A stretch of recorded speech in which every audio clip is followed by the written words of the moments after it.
At our anniversary party, my husband raised his glass and smirked. Here's to 10 years with a woman who thinks Microsoft Excel is witchcraft. The crowd chuckled. Not loudly, just enough for him to feel clever, enough to make my cheeks burn with the kind of humiliation only someone you love can deliver. He didn't look at me as he took a sip of his champagne. He didn't need to. The joke had landed. That was enough for Nathan. I smiled. Not because I found it funny, but because I'd had 10 years to perfect that exact reaction.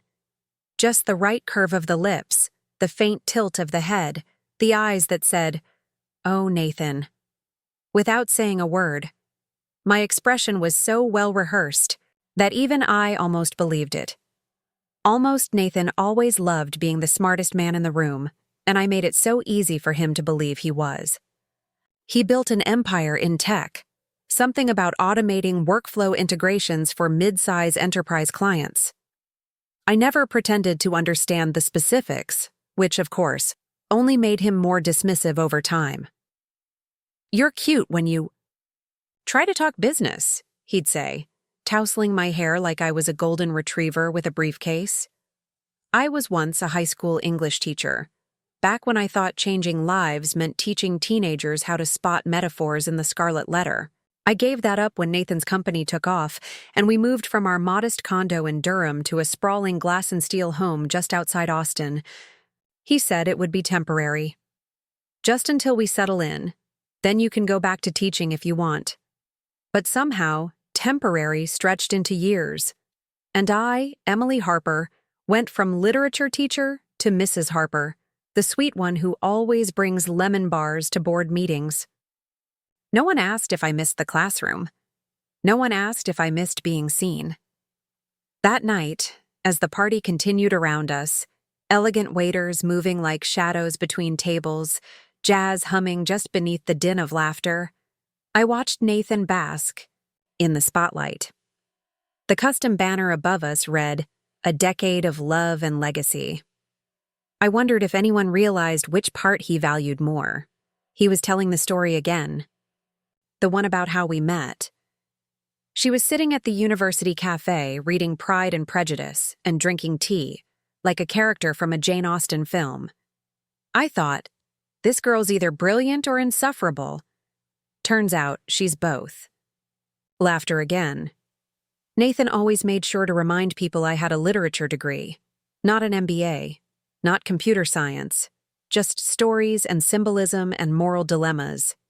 He never said it outright, but his tone did the work for him. I held my wine glass between two fingers and smiled again. I had become the perfect prop, a quiet woman with soft eyes and softer opinions, someone who didn't interrupt, someone who made everything around her look a little more polished. And because Nathan believed I wasn't intellectually equipped to keep up, he'd stopped filtering himself years ago. I started noticing it around our 3rd anniversary. A strange comfort in the way he talked in front of me. Business calls on speaker, email drafts left open, vague mentions of moving things offshore or consulting fees that seemed off. I asked once. He laughed. Sweetie, don't worry about that stuff. It's all above board. You wouldn't get it anyway." That one stung. Not because he dismissed me, but because I realized how fully he believed I was harmless. The next day, I opened a secret Google Drive. I titled the first folder, Observations. At first, I didn't even know why I was doing it. I just felt the need to record the moments, his tone, his language, the documents he left lying around, screenshots, voice memos, notes I typed up late at night when I couldn't sleep. It wasn't a plan. Not yet. But something inside me had shifted. And though I still kissed him goodnight and laughed at his jokes, I was no longer simply his wife. I had become his observer. He used to brag that I lived in a world of fiction. What he didn't realize was that reading fiction had taught me how to study character, how to recognize foreshadowing, how to anticipate a tragic flaw. Nathan Harper believed he'd married a woman too soft for the real world. He didn't know he'd married someone who spent her life analyzing the exact kind of man he was. And soon, he'd learn what happens when that woman stops reading quietly in the background and begins writing her own ending. Looking back, the turning point didn't come with a fight. There was no screaming, no dramatic discovery, no shattering glass, or late-night confession. It came quietly, on a rainy Tuesday afternoon, while I was making coffee and Nathan was in the shower. He'd left his laptop open on the kitchen island, something he often did because he never considered me a threat. I was just Emily, his bookish wife with no interest in spreadsheets or quarterly earnings. He thought I didn't even know how to unlock his computer. He never realized I'd memorized his password 3 years earlier. That day, as I poured his coffee and stirred in the almond milk, a message popped up on the screen. I didn't mean to look, it just caught my eye. It was from Lena, his assistant. It was intimate, familiar, the kind of message no assistant should ever send to her boss. Stared at it for a second longer than I should have, then clicked. My heart was pounding, but my hands stayed steady. What I saw next hollowed me out. Dozens of messages stretching back months. Photos, private jokes, plans for when I'd be out of town. He had written things about me, mocking things, cruel things that I didn't even want to repeat, not even in my own head. Apparently, I was so buried in my little world of poems and pretty metaphors that I didn't even notice my husband had created a second life with a woman nearly 20 years younger than me. I read until I couldn't anymore. Then I closed the laptop gently, put it back exactly where it was, and handed Nathan his coffee as he stepped out of the shower. He smiled at me, kissed the top of my head, and told me he had a big day ahead. I smiled back and told him to enjoy. That evening, I opened a new folder in my private Google Drive. I didn't call it Lena or affair or even revenge. I called it something simple, something honest. Insurance. At first, it was just about the texts. I took screenshots. I logged dates and times. I started looking through other files on his laptop.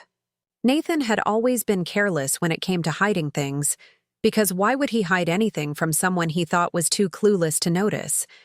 It didn't take long to find more. Invoices for services I'd never heard of, payments to companies I couldn't trace, travel receipts for cities I'd never visited. My name showed up on several forms, expenses claimed for events I hadn't attended, donations I hadn't approved. The more I looked, the clearer it became. Nathan wasn't just a cheater. He was also a fraud, and he was using me as part of it. Before we continue the story, I want to take a second to connect with you, my incredible viewers. Where are you watching from right now? Drop your country's flag in the comments below. And if you're watching this alone, maybe curled up on the couch or in bed late at night, I want you to know something. You're not alone.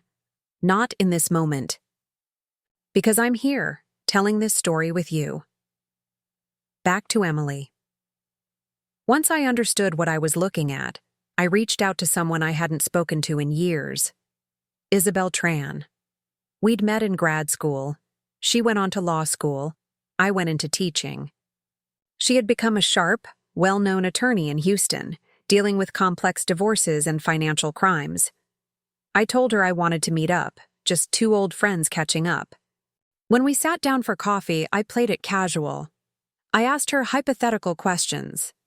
If someone thought their spouse was forging documents, what would the legal implications be? What if that spouse was funneling money through fake companies and using their partner's name in the process? She saw right through me, but she didn't push. Instead, she leaned in and said, "Whatever you're sitting on, document everything. Quietly, don't tip your hand." And so I did. Every day I observed. Every night I organized. I began backing up files in 3 separate places: a cloud account, an external hard drive, and a small encrypted flash drive I kept hidden in a hollowed-out copy of Jane Eyre. Fitting, I thought, considering the plot. Isabel introduced me to a forensic accountant. under the pretense that he was helping with research for a novel I was writing. He combed through Nathan's financials and found what I had only begun to suspect. There were shell companies, tax shelters, and falsified charitable donations. The numbers were big, the paper trail even bigger. Then came the final straw. I found a copy of our prenup on his computer. At first, I didn't notice anything wrong. But when I pulled out the original copy, I had tucked away in an old file box. One I hadn't looked at since our wedding. I noticed the differences immediately. Additional clauses had been inserted after the signature pages. Language had been shifted, ever so slightly, to ensure that in the event of a divorce, I'd get next. To nothing. No stake in the business, no share of property, no spousal support. Just a lump sum of $50,000 and a pat on the back. It was clean, quiet, brutal, and entirely illegal. Nathan had forged legal documents and counted on me never noticing. And honestly, a year ago, maybe I wouldn't have. But this version of me, the one with folders of evidence, legal allies, and a growing hunger for truth, this version was watching everything. I didn't explode. I didn't confront him.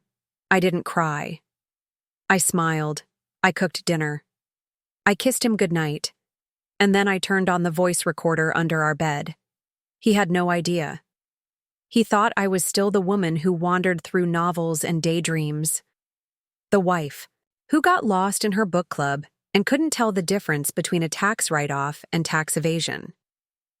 What he didn't realize is that reading fiction had taught me to recognize plot twists.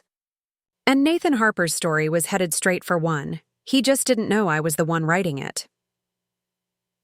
The morning of our 10th anniversary felt strangely quiet. Nathan had left early, as usual, with a note on the counter. "See you tonight, beautiful. Just look amazing. I've taken care of everything." I smiled as I read it, though not for the reasons he would have expected. That evening wouldn't go how he planned. I had made sure of it. The rooftop restaurant he'd booked was one of the most exclusive in Austin. Private room, custom menu, printed invitations that read, "A decade of love and legacy." Nathan loved theatrics. Tonight I would give him one. I arrived 30 minutes early, wearing the navy dress he once mocked as something a professor's wife would wear. The maitre d' greeted me with the reverence Nathan had paid for, leading me to a candle-lit dining room adorned with white roses and silver accents. Our names were written in gold ink at the center of the long table. Guests began to arrive soon. After, Nathan's business partners, his parents, a few of my family members sprinkled toward the edges of the seating chart. I moved through the room with practiced grace, folder in my clutch, my phone fully charged, the evidence queued and ready. Nathan walked in at 7:25, wearing a tailored suit and that smug, effortless charm he wore even better.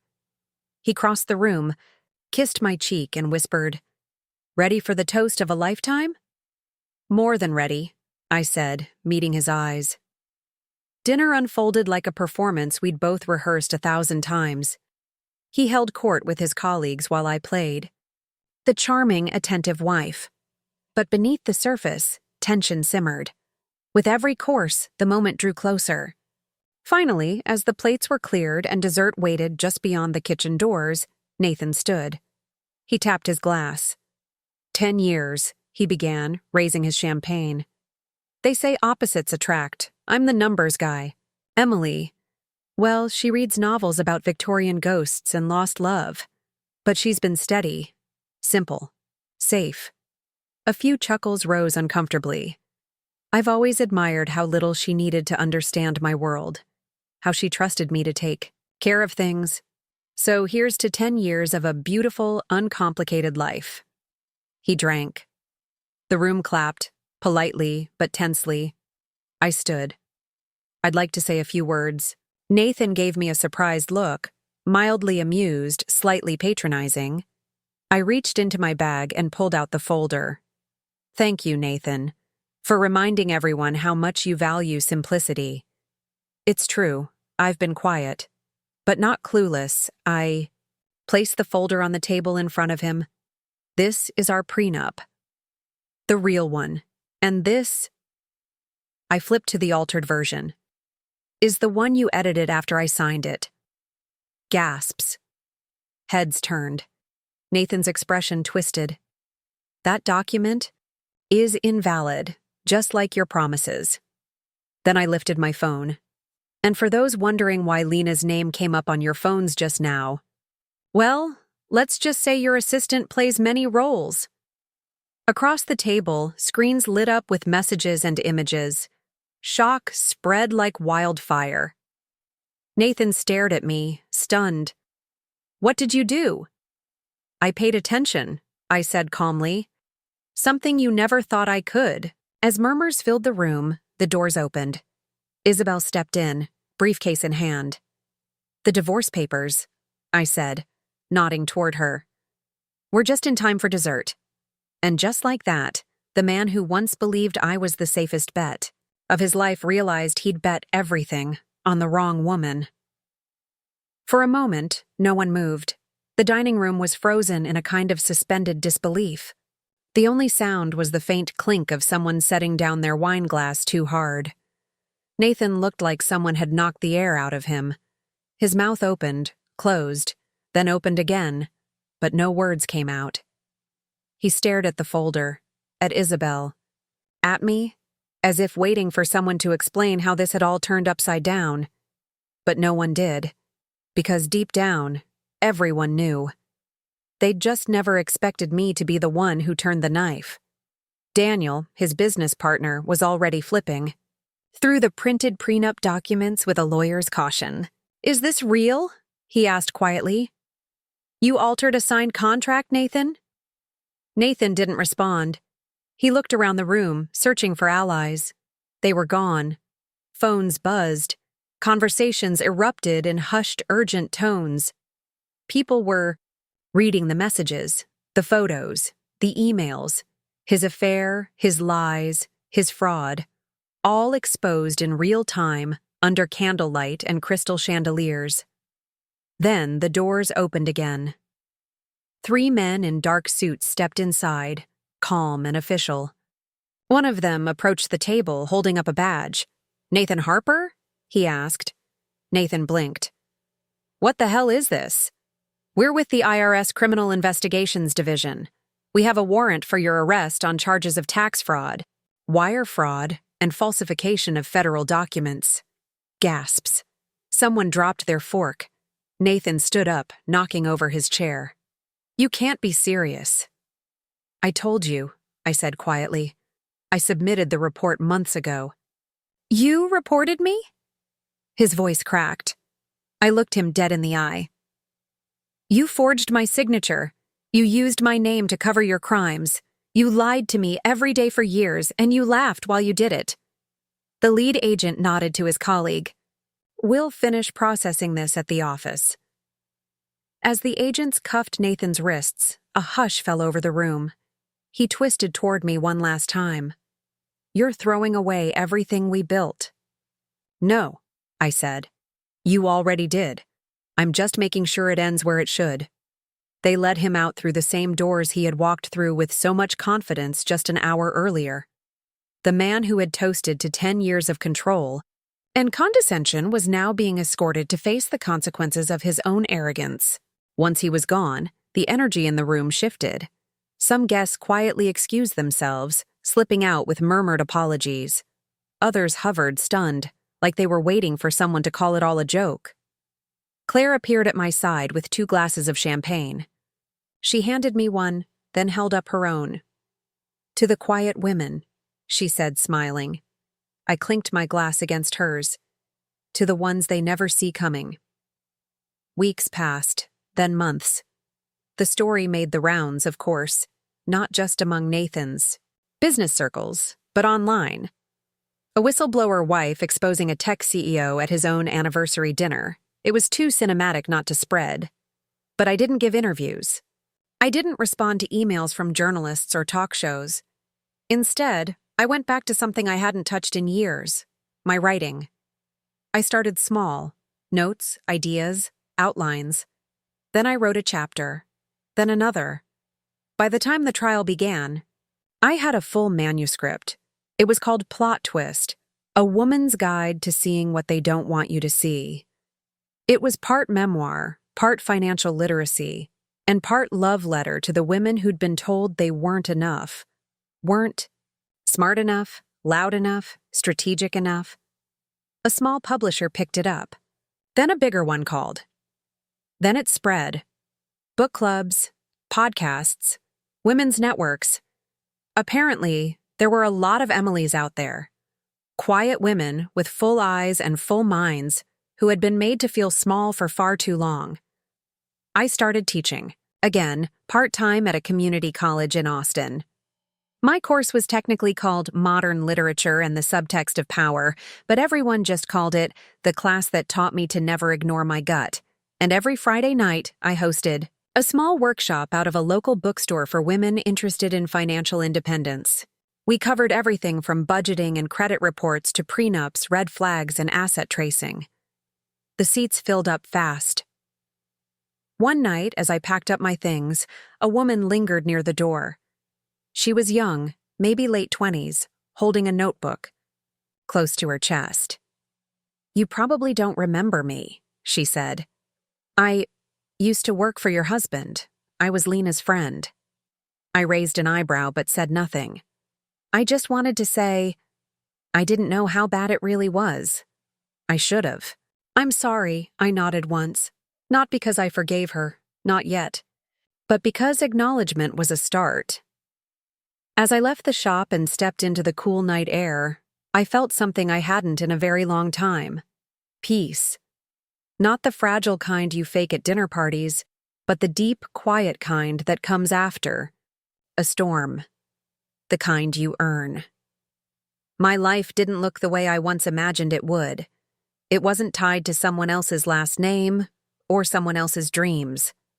It was mine. For the first time, I wasn't playing a role in someone else's story. Was writing my own.